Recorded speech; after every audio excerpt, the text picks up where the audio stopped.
Lorsque je vous pose la question de savoir, en tant qu'entrepreneur, si vous manquez d'argent, quelle est la première mentalité qui vient à l'esprit? Beaucoup vont commencer à dire, mais si je manque d'argent, je commence à réfléchir, comment je peux m'offrir telle chose? Si j'ai de l'argent, voici ce que je vais faire, voici ce que je vais faire. Vous n'êtes pas en train de penser solution. Pour vous de retenir qu'être entrepreneur, c'est d'abord avant tout un mode de vie. Un mode de vie, cela signifie quoi? Ça signifie avant tout que vous allez vous retrouver dans une bulle. Quelle bulle? Une bulle où vous allez proposer des solutions. Une bulle où vous êtes forcé à positiver. Une bulle où vous devrez apporter de la valeur.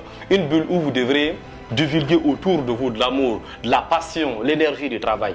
Donc c'est avant tout un mode de vie. Et pour mener à bien votre mode de vie, vous devrez connaître les principes de base essentiels. C'est pourquoi beaucoup abandonnent l'entrepreneuriat sans même commencer.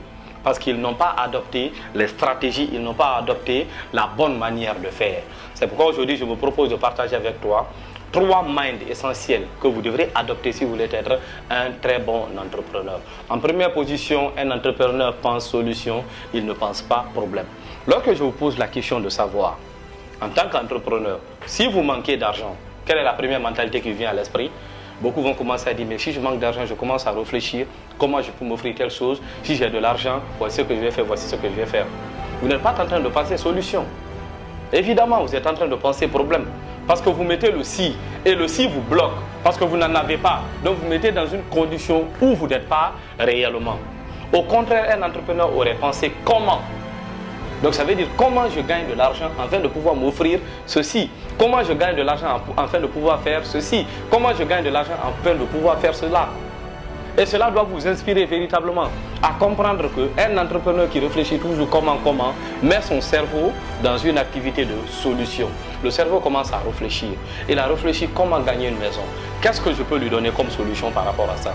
Il a réfléchi comment gagner une voiture. Qu'est-ce que je peux lui proposer comme solution? Il a réfléchi comment avoir beaucoup d'argent dans son compte bancaire. Qu'est-ce que je peux lui proposer comme solution? Parce que vous êtes en train de penser solution, vous ne pensez pas problème. Mais aujourd'hui, on a beaucoup d'entrepreneurs dans notre écosystème qui passent tout leur temps à passer problème. Dès qu'ils ont un petit problème, ils commencent à penser tout de suite problème. Commencent à se poser la question, mais vraiment, est-ce qu'on va arriver? Est-ce qu'on va pouvoir le faire? Est-ce qu'on va pouvoir s'en sortir? Est-ce qu'on va pouvoir faire cela? Donc, tellement de questions qui font que leur aventure entrepreneuriale n'est pas si intéressante que ça. Tellement de questions qu'ils se disent que, mais est-ce que l'entrepreneuriat vaut vraiment le coup? En réalité, c'est un mode de vie. Donc, autant la vie est difficile, autant l'entrepreneuriat est difficile. Autant vous êtes maître de votre propre bonheur, autant vous êtes également maître de votre propre bonheur en entrepreneuriat. Il n'y a aucune différence. Donc, ne considérez pas l'entrepreneuriat comme une vie qui est différente de votre vie que vous menez. Non. Du moment où vous décidez de devenir entrepreneur, vous avez combiné votre vie et l'entrepreneuriat. Les deux fusions vont vous donner une seule et unique vie. Donc, vous êtes alors responsable de votre propre bonheur. Et pour être responsable de son bonheur, qu'est-ce qu'il faut faire? Il faut positiver, il faut penser solution au lieu de penser plutôt problème. Donc c'est la première mentalité que vous devrez développer obligatoirement si vous souhaitez réussir votre aventure entrepreneuriale. Et en deuxième position, un entrepreneur travaille intelligemment, il ne travaille pas dur. Vous croyez que vous aurez la possibilité de gagner plus de 200 milliards de dollars comme Jeff Bezos, comme Elon Musk en travaillant dur?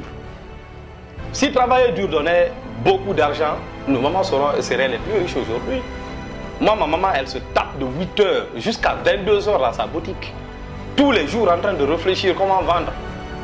Mais elle n'a jamais été millionnaire.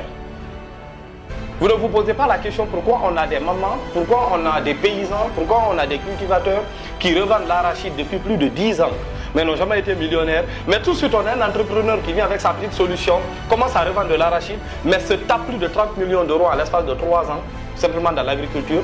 Vous ne vous posez pas la question comment est-ce possible? C'est parce qu'il travaille intelligemment.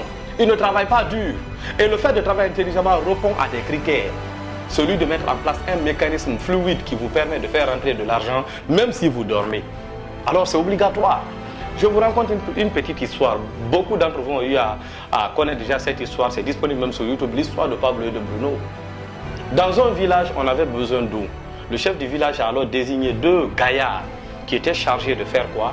D'aller puiser de l'eau au marigot et d'envoyer au village. Alors il faut retenir déjà que le marigot était trop loin parce que c'était la sécheresse. Donc Bruno était plus fort, Pablo n'était pas aussi fort. Donc qu'est-ce qu'il fallait faire? Chaque jour, ils prenaient 2 seaux, ils partaient au marigot, ils venaient remplir la bassine que les villageois utilisaient afin de pouvoir faire leurs activités. Bien sûr, ramener de l'eau, ils commercialisaient. Parce que lorsqu'on vient à la bassine pour prendre de l'eau, il faut obligatoirement payer. Donc ce qui veut dire quoi? Les deux gagnaient de l'argent. Mais à un moment donné, Pablo s'est posé la question de savoir, est-ce qu'il faut continuer comme ça durant toute notre vie? On travaille dur, c'est vrai, on gagne de l'argent, mais ce n'est pas aussi assez. Mais à un moment donné, quand on est fatigué, comment on va faire? On ne va pas s'en sortir. Et beaucoup de personnes se retrouvent dans ça aujourd'hui, sont dans un boulot qui ne répond pas réellement à leurs aspirations, à leurs besoins, mais sont toujours concentrés à y rester là. Ils travaillent dur matin, midi et soir, mais connaissent que le jour où ils vont quitter ce boulot-là, ils vont se retrouver dans la pauvreté. Mais continuent quand même d'y rester là, ne réfléchissent pas à comment trouver des solutions. Alors Pablo s'est dit que ceci n'est pas normal. Il faudrait que ça change. Donc Pablo s'est proposé alors de faire quoi? Il s'est proposé de construire un pipeline, c'est-à-dire créer un canal qui va permettre l'eau de quitter au Marigot pour venir au village directement. Mais vu la distance, vu l'environnement, vu l'écologie, ça va être beaucoup compliqué de pouvoir construire ce pipeline. Et quand elle a proposé l'idée à son ami Bruno, bien sûr, qui était super fort, qui avait plus de gabarit que lui, son ami s'est moqué de lui. Son ami a dit que, mais dis donc, tu es bête, cela n'est pas possible, ça ne peut pas se faire. Cela aussi donne une leçon. Quand Amazon a décidé, bien sûr, de créer une plateforme de vente en ligne, où il fallait commercialiser des livres, où il fallait commercialiser des produits, beaucoup de personnes ont ri sur lui. Mais tu crois que ça va marcher? Qui va mettre son argent dans ta plateforme pour dire que non, j'attends mes colis pour que ça vienne me trouver chez moi? Beaucoup de personnes ne croyaient pas à la solution. Mais aujourd'hui, vous voyez au niveau où ça est.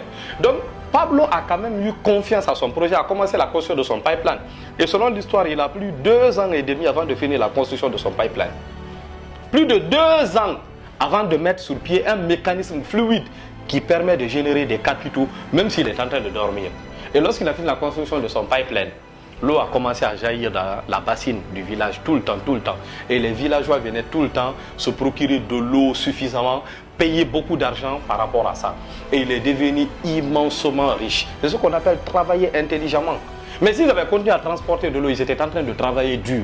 Voici les deux différences qui s'opposent. Donc lorsque vous vous lancez dans un secteur d'activité, ou vous lancez en entrepreneuriat, si vous voulez que votre parcours entrepreneurial ne soit pas dur, que vous ne soyez pas toujours en train de travailler afin de gagner de l'argent, vous devrez créer un mécanisme dans votre secteur d'activité qui vous permet de générer de l'argent, que vous soyez là ou non, qui permet que tout le monde puisse se servir de votre solution sans que vous n'ayez à concevoir chaque fois. Imaginez-vous des personnes par exemple qui sont dans la restauration. Quand on commande par exemple 100 boîtes de lait avec vous, vous devrez concevoir les 100 boîtes de lait obligatoirement avant de gagner de l'argent. Mais si vous avez une machine qui vous permet de produire les 100 boîtes de lait en 1 minute, vous voyez ce que ça peut rapporter comme argent. Alors c'est ce qu'on appelle travailler intelligemment. Et beaucoup de personnes se retrouvent vraiment dans cette partie. C'est ce qui fait que l'entrepreneuriat paraît parfois difficile. Parce que les gens n'arrivent pas à s'en sortir, parce qu'ils ne proposent que des solutions où ils sont obligés de travailler dur avant de gagner de l'argent. Donc commence à réfléchir sur ton activité.